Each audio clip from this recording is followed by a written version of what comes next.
Former President Rodrigo Duterte inakusahan si President Bongbong Marcos ng pagnanakaw sa 2025 national budget.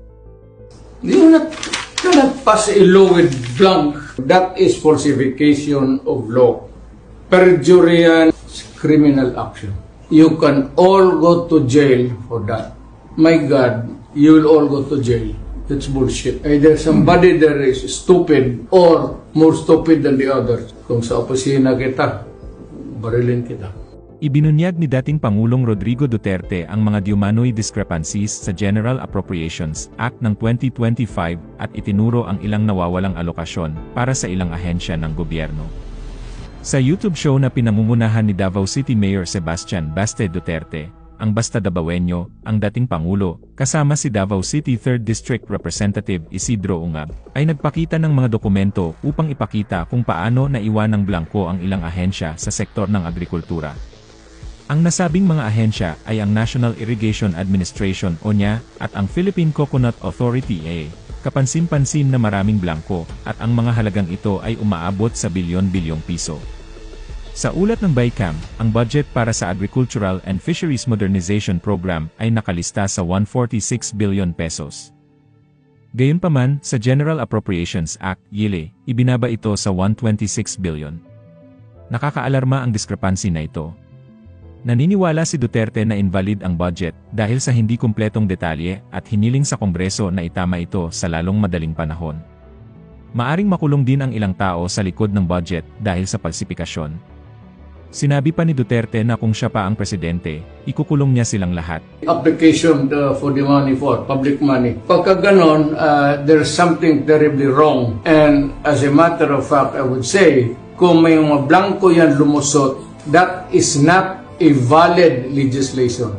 Pagka putol-putol yan o may kulang, that is not a valid budget. I would like to remind Congress, please correct it. Demand an explanation kung bakit dumating sa inyo yan na ganon kablangko.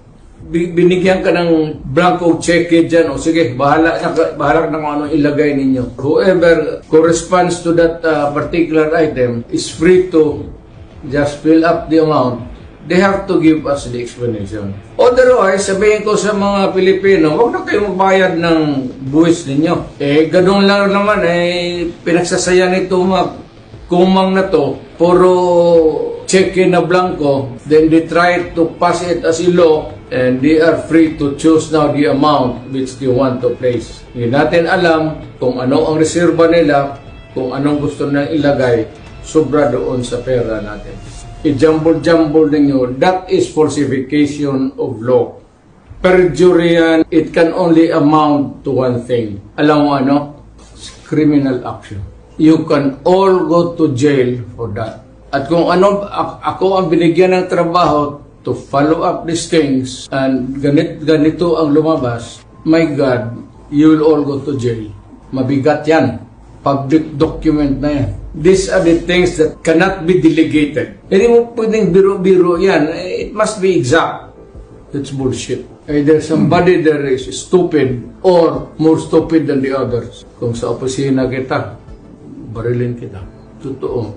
Para mga akong pinahiya at pagtawanan ako ng mga congressman. Mabuti yung alam ninyo. Barilan ka agad para wala ng istorya. Trial ba tayo ang gastos yan?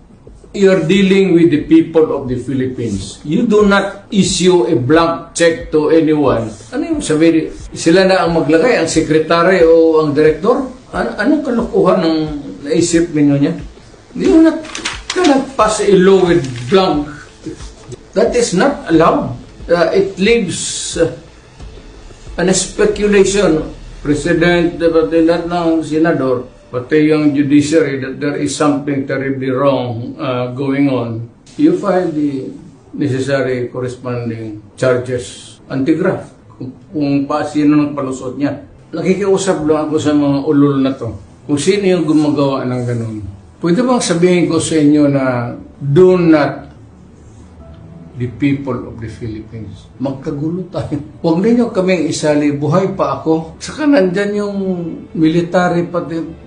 Bolis hindi papayag ng kayong nasa bureaucracy. Better stand up straight, be counted as a true Filipino. Otherwise, you are asking for your early demise. Alam mo, pag nagkudita ito, patayan lip and right yan, baka una kayo. Alam mo, ang ayaw ng sundalo, naghihirap na nga sila para sa bayan, tapos nanakawan pa ninyo ng pera. Ibigay na lang nyo sa mga sundalo sana yan. Bakit? Dagdag na lang nyo sa edukasyon sa mga bata, mga disasters, dagdagan ninyo.